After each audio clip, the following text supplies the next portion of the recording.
नाजरीन आदाब, आप देख रहे हैं INN चैनल। मैं हूं शेख अहमद अली। आज की खास बात में हम देखेंगे कई अहम कौमी और बैनुल अक़वामी खबरें। फ़लस्तीन के इलाके गाज़ा की पट्टी पर इसराइली फौज की वहशियाना बमबारी के नतीजे में मजीद 10 फ़लस्तीनी शहीद हो गए हैं, जिसके बाद पीर की शाम से जारी फौजी कार्रवाई में अब तक 38 अफराद शहीद हुए।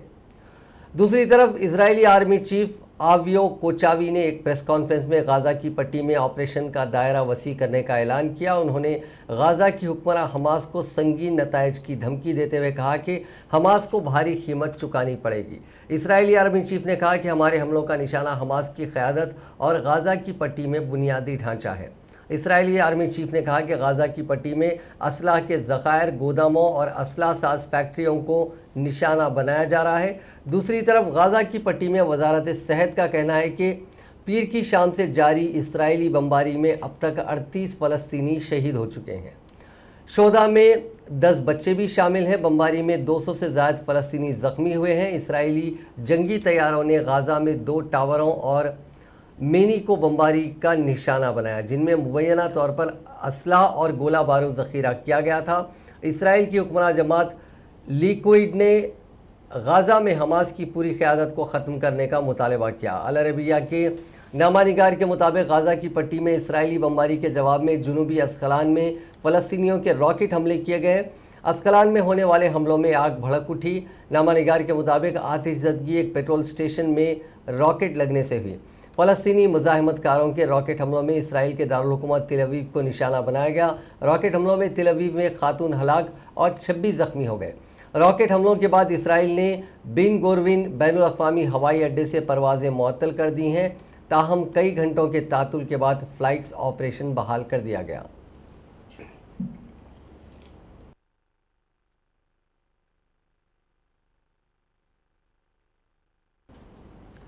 सऊदी अरब ने मकबूजा बैतुल मक़दस से फ़लस्तीनी बाशिंदों की इसराइली रियासत की जानिब से जबरी बेदखली की शदीद मज़म्मत की है। इस्लामी ताउन तंजीम में सऊदी अरब के मंदूब डॉक्टर सालेह बिन हमद ने कहा कि उनका मुल्क बैतुल मक़दस से फ़लस्तीनी बाशिंदों को ताकत के ज़रिए बेदखल करने की इसराइली मनसूबाबंदी को यकसर मुस्तरद कर दिया है। उनका कहना है कि मशरिकी बैतुल मक़दस में फ़लस्तीनियों को उनके घरों से निकाल बाहर करना और उनके घरों की मिसमारी बैनुल अक़वामी क़वानीन और आलमी क़रारदादों की खुली खिलाफ वर्जी है। उन्होंने कहा कि सऊदी अरब फ़लस्तीनियों की हिमायत जारी रखेगा और मशरिकी बैतुल मक़दस को आज़ाद और ख़ुद मुख्तार फ़लस्तीनी रियासत का दारुल हुकूमत बनाने की कोशिशों में फ़लस्तीनियों की हिमायत करेगा। डॉक्टर अल सैहाती ने कहा कि क़ाबिज़ इजरायली फ़ौज की जानिब से मस्जिद अक़सा की हुर्मत पामाल करने और नमाजियों की सलामती को ख़तरे में डालने के सिलसिले में हालिया हमलों की शदीद तरीन अल्फाज में मज़म्मत की है। इस मुनज़्ज़म गुंडागर्दी और बदमाशी की लपेट में बच्चों समेत सैकड़ों फ़लस्तीनी आए हैं। पीर के रोज़ जारी बयान में सऊदी अरब ने आलमी बरादरी पर जोर दिया था कि इसराइल को इस जारहियत के ज़िम्मेदार ठहराया जाए। ममलिकत के मुताबिक इसराइली कारस्तानियों को फौरी तौर पर रोके जाने की ज़रूरत है, जो बैनुल अक़वामी मंशूरों के मुखालिफ है। बयान में बावर कराया गया है कि ममलिकत इस मौके पर फ़लस्तीनी अवाम के साथ खड़ी है। वो इसराइली कब्ज़े के ख़ात्मे और मसले फ़लस्तीन की एक मुनसिफ़ाना और जामे हल के लिए मौजूदा कोशिशों को सपोर्ट करती है। ममलिकत इस बात की ख्वाह है कि फ़लस्तीनियों के लिए बैनुल अक़वामी क़रारदादों और 1967 अरब मंसूबे के मुताबिक की सरहदों पर एक खुद मुख्तार रियासत कायम की जाए, जिसका दारुल हुकूमत मशरिकी बैतुल मक़दस हो।